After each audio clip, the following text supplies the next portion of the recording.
దాటినటువంటి పరిస్థితి మనకు కనిపిస్తోంది. 110 స్థానాల్లో కూటమి అభ్యర్థులు ప్రెసెంట్ లీడ్ లో ఉన్నట్టు తెలుస్తోంది. ఇంకా అన్ని రౌండ్ల ఫలితాలు రావాలి. మీరు చెప్పినట్టుగా ఈవీఎంలు ఇంకా జరుగుతున్నాయి, పోస్టల్ బ్యాలెట్లు కూడా ఇంకా కంటిన్యూ అవుతున్నాయి. కానీ మంత్రులు వెనకంజలో ఉండడం ఏ విధంగా చూడాలి? శ్రీకాంత్ ఒక్క నిమిషం. మనం తెలంగాణలో చూస్తున్నాం మినిస్టర్స్ వెనకంజలో ఉండడం ఏంటి, వీళ్ళు ఓడిపోతారా అనుకున్న స్థాయి నుంచి వారు ఓటమి బాట పట్టినటువంటి పరిస్థితులు, అధికార పార్టీని ఏ స్థాయిలో ప్రజలు ఓడించారనేది ఈక్వేషన్స్ ఏమన్నా మనకి ఏపీ క్యాప్టబుల్ అవుతాయి అనుకోవచ్చు. ఖచ్చితంగా అంటే రాజకీయాల్లో ప్రజా వ్యతిరేకత అనేది ప్రధానం. సో దాన్ని బట్టే ఉంటుంది. ఎవరు ఏం చేశారు, వాళ్ళు మంత్ర లేదంటే ఎమ్మెల్యేనా, ముఖ్యమంత్రి, ప్రధానమంత్రి అన్నది చూడరు. వాళ్ళు వేయాల్సింది ఓటు, చూడాల్సింది అభివృద్ధి. ఏం చేస్తారు ఎస్ అంతేందుకు మనం కామారెడ్డిలో ఏకంగా కేసీఆర్ అన్నాడు ముఖ్యమంత్రి హోదాలో ఉండి పోటీ చేసినటువంటి వ్యక్తిని ఓడించినటువంటి సందర్భాన్ని మనం చూస్తాం. సో మంత్రులు ఓడిపోతారనడం పెద్ద ఆశ్చర్యం లేదు. మంత్రి it is a cabinet post, but is a శాసనసభ్యుడు, ఆయన ఒక ఎమ్మెల్యే. సో ఎమ్మెల్యేగానే చూస్తారు ప్రజలు ఓటేసే టైం కి. బట్ ఇంతమంది మంత్రులు వెనకంజలో ఉన్నారు. అది పాయింట్ ఏంటంటే అది ఎందుకంటే బుగ్గన రాజేంద్రనాథ్, రోజా, కేబినెట్ అంతా కేబినెట్ పొజిషన్స్. ఇక్కడ పాయింట్ ఏంటంటే నాకు రాజశేఖర్ గారు ఒకటి చెప్పండి, గడప గడపకు వైసీపీ అన్నటువంటి నినాదం పూర్తి స్థాయిలో ప్రజల్లోకి వెళ్ళిందా?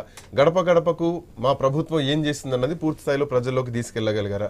అసలు ఆ గడప నుంచి వచ్చినటువంటి రియాక్షన్ ఏంది? ఆ రియాక్షన్ ఇప్పుడు మనకి బ్యాలెట్ లో కనిపిస్తుంది అనుకో. మీ ఖాతాలో పడుంటేనే ఓటేయండి అన్నారు. అదే అంటే ఇక్కడ విషయం ఏంటంటే ఓటర్ల ఓట్స్ ఇంకా కౌంటింగ్ స్టార్ట్ కాలేదు. ఇది పోస్టల్ బ్యాలెట్ ట్రెండ్స్ అనే మనం అనుకోవాలి.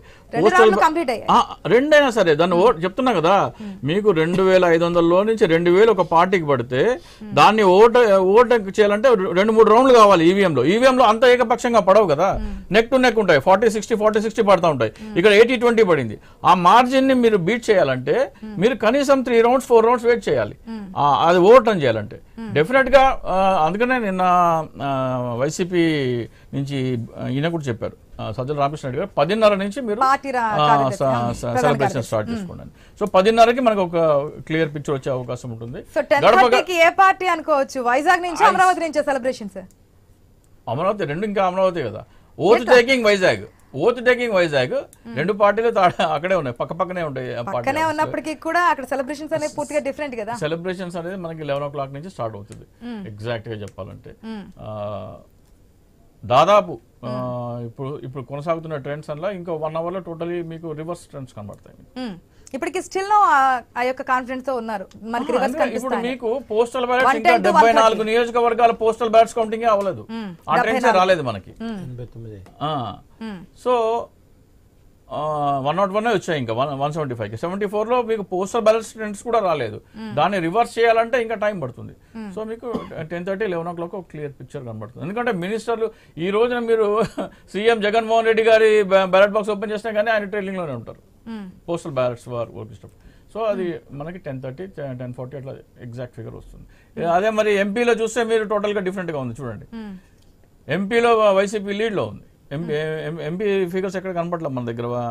25/25లో వేస్తే మీకు రివర్స్ కనబడుతుంది. ఇప్పటి వరకు శ్రీకాంత్ మనం చూస్తాం వారణాసిలో ప్రధానమంత్రి ఏదైతే మోదీ మ్యానీ అనుకున్నామో, ముందంజలో కొనసాగుతున్నారు అనుకున్నామో, మోదీ ఒకసారిగా వెనుకంజలో కనిపిస్తున్నారు. అజయ్ రాయ్ ఆధిక్యంలో కొనసాగుతున్నటువంటి సిచ్యువేషన్ కనిపిస్తోంది. సో మళ్ళీ ఏమో ఒక్కొక్క రౌండ్ కి ఫలితాలు ఈ విధంగా మారుతూ ఉంటాయి. ప్రెసెంట్ అయితే వారణాసి నుంచి మోదీ వెనుకంజ ఎట్లా? మోడీ కూడా వెనుకంజలో ఒక లీడ్ ఉన్నారంటే అక్కడ కూడా ఎంత పోటాపోటీ కూడా 150,000 ఓట్లు ముస్లింల ఓట్లున్నాయి. ముస్లిం సెగ్మెంట్ వచ్చినప్పుడు దానికి సంబంధించి ఓటింగ్ ఉండొచ్చు అట్లా. అందుకే ఇప్పుడు మొదటి నుంచి ఏంటంటే మనం రౌండ్ మార్పులు ఉంటాయి. బట్ మోడీ విషయంలో ఈ వెనకంజ అనేది మాత్రం కొంత ఆలోచించాల్సిన విషయం. చూడాలి నెక్స్ట్ ఏం జరగబోతుంది. అంటే ఏం చెప్తున్నాను, బ్యాలెట్ టఫ్ ఉండకపోవచ్చు నాకు తెలిసి. ఇందాక ఈవీఎం ఎక్కడ ఇప్పుడు మన దాంట్లో కూటమి ఎంత చూపిస్తున్నారు మీరు రిజల్ట్స్ ఏంటండి? ఐ న్యూస్ లో కూటమి ఎన్ని సీట్లు ఉందని చూపిస్తున్నారు.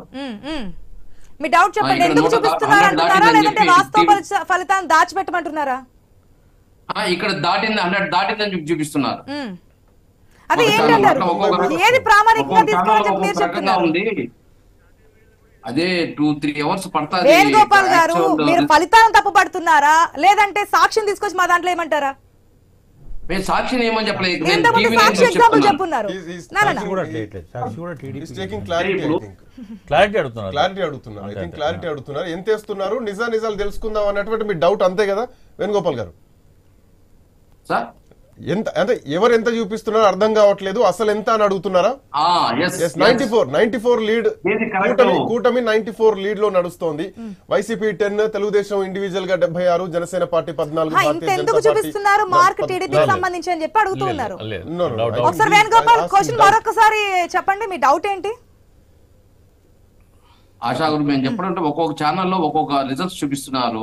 అసలు క్లారిటీ రావాలంటే కనీసం 3-4 రౌండ్లు అయితే తప్ప క్లారిటీ రాదు. దాని గురించి మనం డెప్త్ గా ఎక్కడ మైనస్ వేరే జరిగింది ఏడ వేణుగోపాల్ గారు మరొకసారి క్లారిటీ ఇస్తున్నా, అనేక సందర్భాల్లో డిబేట్స్ లో పార్టిసిపేట్ చేసినప్పుడు కూడా పక్క ఛానల్ ప్రస్తావన మేము తీసుకోము, మా యొక్క ఛానల్ కి ఏదైతే ఇన్ఫర్మేషన్ వస్తుందో ఆ లీడింగ్ చూస్తున్నాము, మీరు దాని comment ప్రకారం వెళ్తాం చేయడానికి తప్ప చెప్తున్నాను. మేము ఖచ్చితమైన comment చేయడానికి. ఫలితాన్ని ప్రజా మా తీర్పు ఏ విధంగా opinion ఇచ్చారో మేము ఆ చెప్ప- ఫిగర్స్ మేము మీకు చెప్పడానికి- స్క్రీన్ లో మా కనిపిస్తున్నాయి. ఒపీనియన్ చెప్పడానికి ఆశా గారు మేము అడుగుతున్నది, మేము పక్క ఛానల్ మిమ్మల్ని ఫాలో అవ్వమని చెప్పడం లేదు. మా ఒపీనియన్ చెప్పడానికి మేము చెప్తున్నాను. ఐ న్యూస్ ఫాలో అవ్వండి, ఐ న్యూస్ ఫాలో అవ్వండి, మేము ప్రజా తీర్పుని ఫాలో అవుతున్నాం, ఐ న్యూస్ ఫాలో ఓకే అవ్వండి. ఓకే ఏదైనా జరగచ్చు, 2-3 రౌండ్లలో కాస్త ముందంజలో వెనకంజకు వెళ్ళొచ్చు, వెనకంజలో ఉన్న వాళ్ళు ముందంజు కూడా వెళ్ళొచ్చు, ఏదైనా జరగచ్చు. ఎస్ మనం చూస్తున్నాం గోపాలపురంలో కూడా తానేటి వనిత వెనుకంజలో ఉన్నారు. ప్రజెంట్ ఇప్పటి వరకు ఉన్నటువంటి ట్రెండ్స్ చూస్తూ ఉంటే కనుక ఏపీలో మినిస్టర్స్ వెనుకంజలో ఉన్నారు. దాదాపుగా బొత్స దగ్గర నుంచి డిప్యూటీ సీఎం వరకు ప్రతి ఒక్కరు కూడా, అంటే చాలా వరకు మినిస్టర్స్ వెనుకంజలో కొనసాగుతున్నారు. మొదటి 2 రౌండ్లు అయ్యాయి కాబట్టి ఎటైనా మారే అవకాశాలు ఉన్నాయి, కానీ ట్రెండ్స్ చూసుకోవచ్చు. ప్రజెంట్ అయితే 88 మ్యాజిక్ ఫిగర్ లీడ్ లో క్రాస్ చేస్తుంది అనుకోవచ్చు కూటమికి సంబంధించి. ఐ న్యూస్ రిజల్ట్ మనం చూస్తున్నాం. మినిట్ టు మినిట్ అప్డేట్ ఏ నియోజకవర్గాల్లో, అది దేశంలో కావచ్చు రాష్ట్రాల్లో కావచ్చు, ఏ నియోజకవర్గంలో లీడ్ లో కొనసాగుతున్నది ఫస్ట్ ముందుగా మీరు ఐ న్యూస్ లో చూడొచ్చు. ఖచ్చితమైన ఫలితాలు ప్రజా తీర్పును చూడాలంటే ఐ న్యూస్ ఫాలో అవ్వండి. షార్ట్ బ్రేక్ తీసుకుని కంటిన్యూ చేద్దాం.